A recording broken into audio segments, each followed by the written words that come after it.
வணக்கம் பக்தர்களே, யாவருக்கும் உரைப்பும் பதிவில் இன்னைக்கு ஒரு அற்புதமான தெய்வத்தை பற்றிய சிறப்பும் மகிமையும் தெரிஞ்சுக்க போறோம். இப்ப நான் அந்த தெய்வத்தோட பேரை சொல்லிட்டேன்னா நிச்சயமா இந்த பேஜை நீங்க ஸ்கிப் பண்ணாம தொடர்ந்து பார்க்க போறீங்க. அப்படி என்ன தெய்வமா நீ சொல்ல போற அப்படின்னு நீங்க கேட்டீங்கன்னா, சப்த கன்னியர்களுள் மிகவும் மாறுபட்ட தோற்றத்தையும் அதிக சக்தியும் கொண்ட வராகி அம்மனை பத்தி தான் நான் சொல்ல போறேன். அவங்களுடைய மகிமையை தான் நாம தெரிஞ்சுக்க போறோம் இந்த பகுதியில. வராகி அம்மன் மிருக பலமும் தெய்வ குணமும் ஒன்றாக அமையப்பெற்றவர்.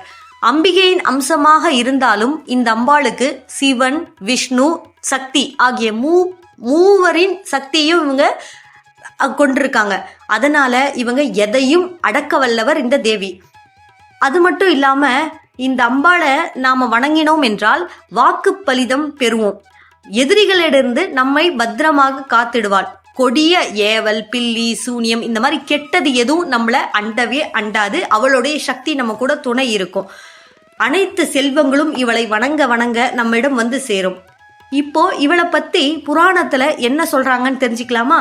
மகாவிஷ்ணு வராக அவதாரம் எடுத்த போது அவரது அவதார சக்தியாக உருவானவள் தான் வராகி அம்பாள். இவள் சப்த கன்னிமார்களில் பிராமி, வைஷ்ணவி, மகேஸ்வரி, கௌமாரி, வாராகி, இந்திராணி, சாமுண்டி என்று முறையே அமைந்திருக்கிறாள். இவள்ல பன்றி முகமும் பெண்ணின் உடலும் கொண்டவர், 4 கரங்களை உடையவள்.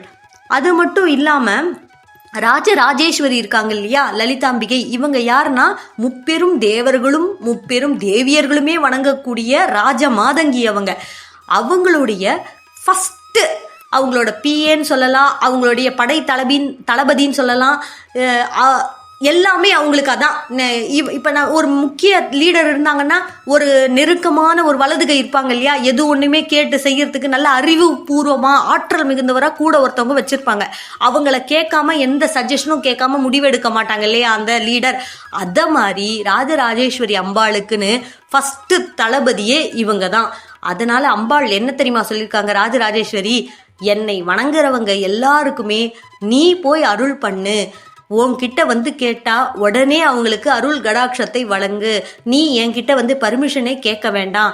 அவங்க நிச்சயமா நல்லதா நியாயமானதா அவங்க கேட்கறது இருந்தா அவங்களுக்கு நீ தாராளமா அருள் புரியலாம்ன்ற பர்மிஷனையே கொடுத்துருக்காங்க ராஜராஜேஸ்வரி வராகி அம்பாளுக்கு. அப்பேற்பட்ட வராகி அம்பாளை பத்தின மகிமையை தான் நாம தெரிஞ்சுக்க போறோம்.